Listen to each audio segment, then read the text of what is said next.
ஈவினிங்கில் மொறு மொறுன்னு ஸ்நாக்ஸ் அது எப்படி செய்யலான்னு பார்க்கலாம்.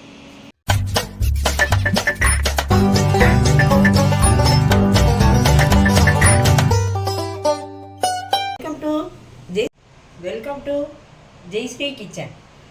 நான் செய்ய போகிறது காலிஃப்ளவர் பக்கோடா. அது எப்படி செய்யலான்னு பார்க்கலாம். வாங்க வீடியோக்குள்ளே போகலாம். காலிஃப்ளவர் கழுவி க்ளீன் பண்ணி வச்சுருக்கோம். அது அப்படி எடுத்து வச்சுட்டு அதுக்கு மசாலா ரெடி பண்ணிடலாம். ஒரு கை மைதா மாவு, ஒரு 2 டீஸ்பூன் பச்சரிசி மாவு, வறுத்தது வறுக்காது எதுவாக இருந்தாலும் பரவாயில்ல, வெறும் மிளகாய்த்தூள், உப்பு, பெருங்காய பவுடர், 1 டீஸ்பூன் கார்ன்ஃப்ளவர், 1 சிட்டிகை ஆப்பச்சோடா, வெறும் மிளகாய்த்தூள் கொஞ்சமாக தான் போட்டோம், ஏன்னா எரிச்சு கிடக்கும். அதனால் வீட்டு மிளகாய்த்தூளில் 1 டீஸ்பூன். எல்லாத்தையும் கொஞ்சம் தண்ணி ஊற்றி மிக்ஸ் பண்ணிக்கணும்.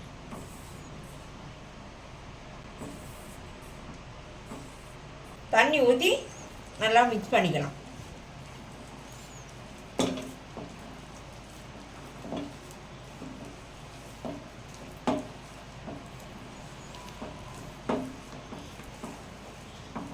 நம்ம இன்றைக்கி இதில் கலர் சேர்க்கலை.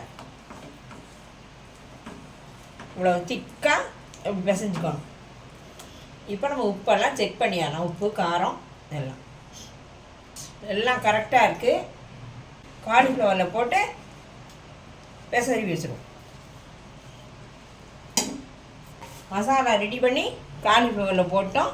அப்படி சேர்த்து பெசரி விடுவோம்.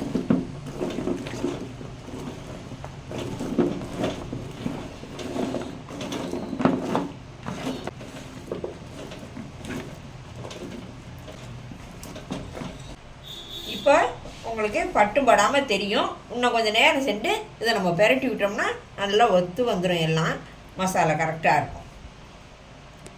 இதை எடுத்து ஒரு ஓரமாக வச்சுருவோம்.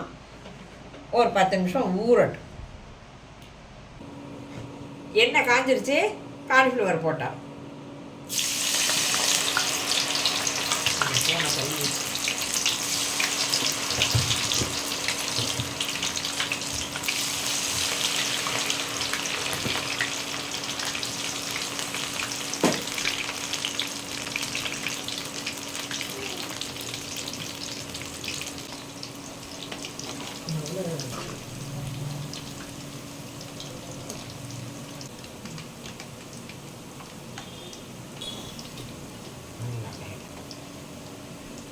பக்கோடா போட்டோம். நல்லா வேகட்டும். அப்போ தான் நல்லா கிறிஸ்பியாக இருக்கும். வேக விட்டு எடுத்துட்டோம்.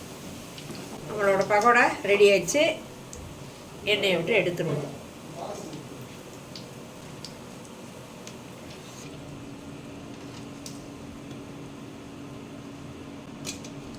எண்ணெயிலேருந்து எடுத்துட்டோம். அடுத்து போட்டுக்கலாம்.